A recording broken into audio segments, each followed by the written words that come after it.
I love personally, I love the House Speaker. Si Boji, bata pa yan, magkaibigan na kami. Yung tatay niya, kaibigan ko.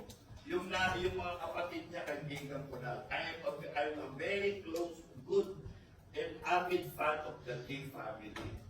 But he is not doing what he is supposed to do.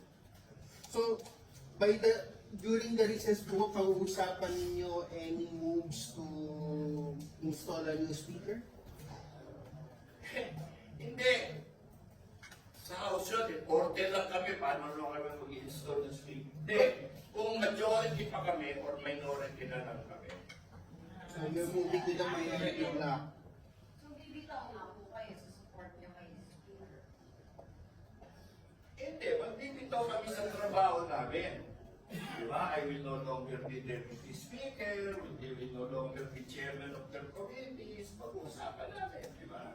So, unless po Kasi kung wala rin kami naman nagagawang matino, okay, dahil hindi namin alam ang direksyon at walang mga paglilinaw na ginagawa dito sa mga problemang hinaharap namin sa aming mga distrito, eh di bakit pa kami nandyan?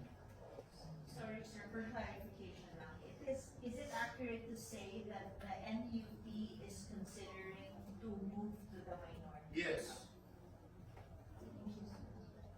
And then you also said, hindi kayo satisfied sa leadership ni Speaker Boji. In the actions or inaction of the leadership. You're not satisfied as a lahat ng NUP. Hindi personal ito hindi personal ito. Yung tatay ni Chairman